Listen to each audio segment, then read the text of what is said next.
Hi, I'm Wes Allen with DM Tales, and today I'm going to talk about why I love GMing. Let's roll it.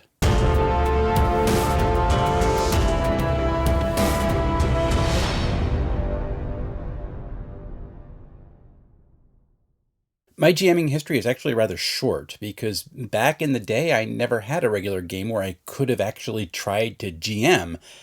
But around August of 2020, 5 months after I jumped back into the hobby during the pandemic shutdown, I started wondering if I could maybe run a game. Now, it took me another 5 months to develop an adventure, which was a complete one shot railroad, and then run it online for my neighbors. But after that, I was hooked. When my Monday campaign wrapped up, I offered to run the adventure for that group, and that one shot then extended into a 2.5 year campaign. And somewhere in between all that, I began to run a basic fantasy RPG campaign, which wrapped up last week. Dragonbane is actually coming up next. And then I started this YouTube channel exploring different games and meeting some amazing folks in the hobby. I was completely hooked and just jumped in. Why? Because I love GMing. And here's 5 reasons why I do. I love to tell stories. Well, and it's actually more than that. I love to tell stories of worlds.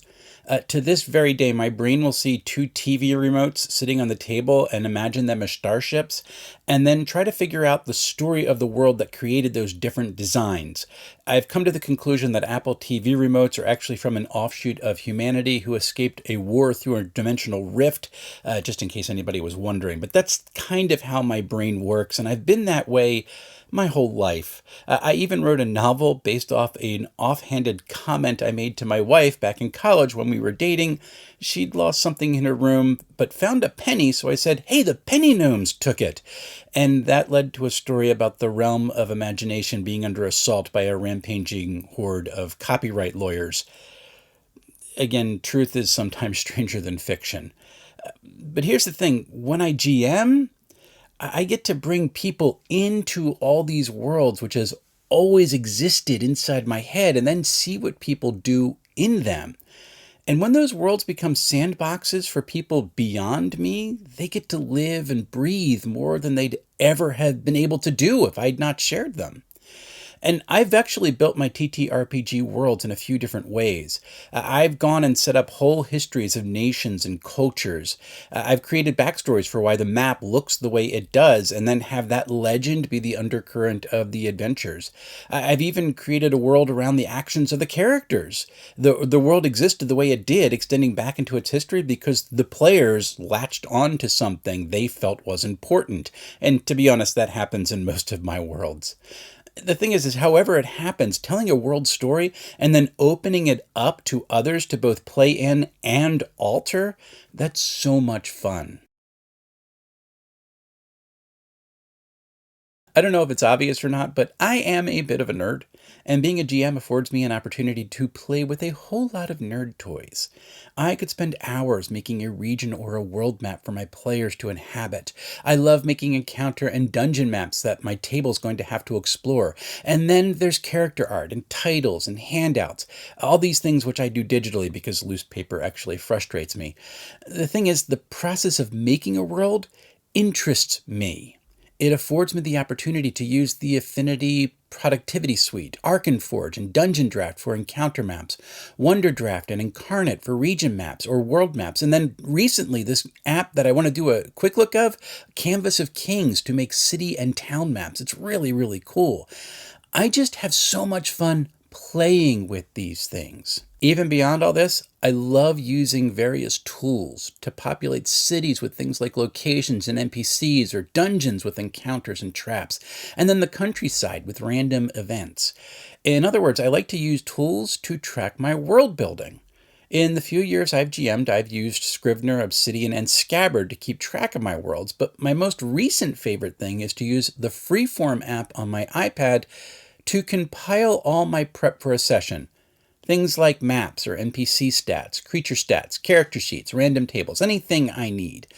And then I handwrite my notes from the session in that as I go. It makes everything just there. And then I can actually transcribe it into something later that I can make searchable.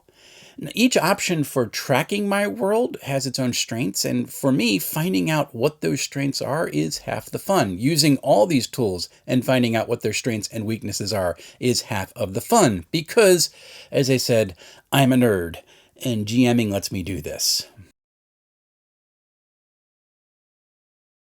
Back in February of 2021, just a few sessions into my GMing career, I wrote this in a blog post. D&D is really collaborative fiction on the fly. And it's true. TTRPGs work best when the GM sets up situations and then allows the players to touch everything, and then often just break it. The player's actions have a domino effect, altering the world and building it out in certain ways because of what they've done.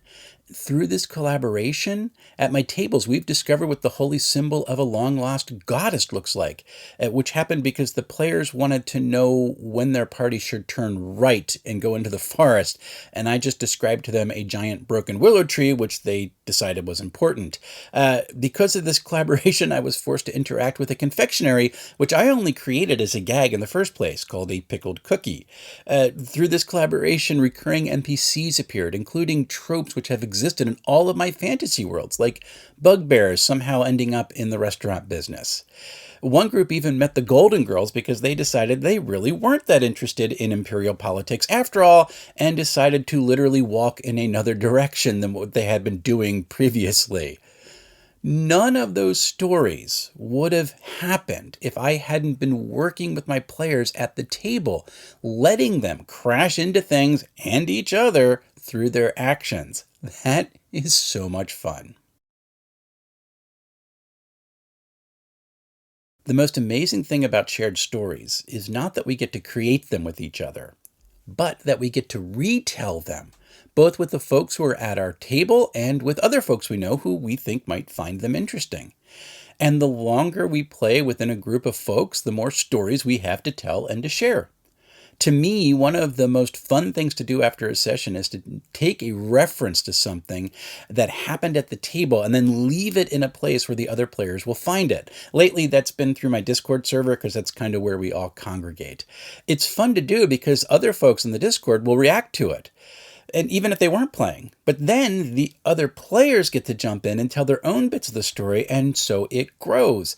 And in this way, the legend of Gary, Delver into the Odd, grows and becomes the stuff of, well, legend. See, sharing stories is something that we get to do as both a player and a GM, but I do gotta say that there is a certain satisfaction when I see players tossing out tales from a game session I ran. Because even though the fiction is collaborative, the situation which led to that story existing would not have happened if I had not gathered the table. When I GM, I get to set something up which will stick in people's memories. And I'm really glad I get to do that for folks. When I invite someone to a table, virtual or in real life, who has never played before, part of me is anxious. Will they enjoy it? Will the game make any sense to them? Will they feel free to jump into the fiction as the game goes on? But when I see someone have an aha moment and just dive in like they've been waiting for the opportunity to be part of a story, that is so much fun. Now, sometimes I can see it coming. Folks will do things like read up on the rules or talking about their characters or watching videos about the system, but it's not until they get to the actual table that I actually know. Most folks I've played with don't use funny voices for their characters, and most don't do first-person acting either. It's just not their way. But it doesn't matter. I know when someone gets it because they forget to be worried about breaking something and they get lost in the imagination of the event. They ponder what their character is both seeing and doing and rolling with the consequences, good or bad, resulting from their actions.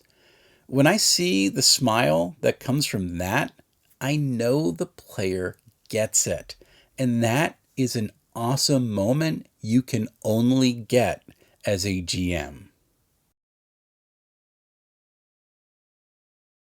So why am I sharing all this? Well, my friend Jorben over at Elder Goblin Games dropped a video this week announcing GMuary, encouraging players who have pondered running a game to take the dive into this wild world of game mastering. These are Jorben's goals for GMuary, so I want everybody to understand this is his idea. He deserves all the credit, but there's 4 of them. First, he calls for forever GMs to leave an opening in their January schedule for one of their players to GM a game. Just take a session, run something, go have some fun. While they do this, they're to promote a judgment-free attitude during these games. Don't rules lawyer the first-time GM, and do not backseat GM them either, because the goal is to encourage new GMs, not break them with how superior other people's knowledge is. We're also to encourage folks to run the game they want to try. So do they want to run 5e and you don't like 5e? Smile and cheer. Do they want to run a rules-light game that you think is just too loose for your taste? Pump up the aspects of the game that you can appreciate. The point is, don't undercut new GMs before they even start. Hype up your players and the first-time GM for the game they're going to be running. Be their biggest fan and encourage the other players to join you in that type of hype and cheering on, because someone's starting something new and that's kind of exciting. And then when they get done, sit down with the new GM to talk about how they felt it went and what they wished they would have done better and what they most enjoyed about the process. And in that moment, you can share some constructive feedback where you think it's appropriate. That way we can build up new GMs and maybe we have a whole bunch more tables that we can try to play at. I think that's a good thing. Supervember is happening. I have finished reading Claim the Sky for Cypher System and have begun reading the Superpowers Companion for Savage Worlds Adventure Edition. So at least 2 of my hoped for 4 reviews are going to happen. I'm also hoping to play a superhero session with my friend John Fredericks from Sharp Mountain Games sometime next month, but we'll see if that scheduling works because the holidays are upon us. I also want to say if I get up to 10 members before the end of November, I just need 6 more, I may do a members-only live stream of me using the Sentinel Comics RPG to create a version of my speedster character, the Bolt, from John's game. Or if I get higher than that, maybe I'll just make him in all 4 of the systems I want to review next month. That's Cypher Systems, Savage Worlds, Sentinel Comics RPG, and the Marvel Multiverse RPG. Although I have to say, if I want to do all 4 of those, that's going to run into December. I do have other things I need to do with my life. But why not join the channel and see what we can get up to? Finally, folks, PAX U is coming. I'm hoping to see some folks there on either Friday or Saturday. Let me know if you're coming and what you're going to be doing while you're there. Hopefully we can bump into each other. Until we see each other again, folks, happy playing, everyone.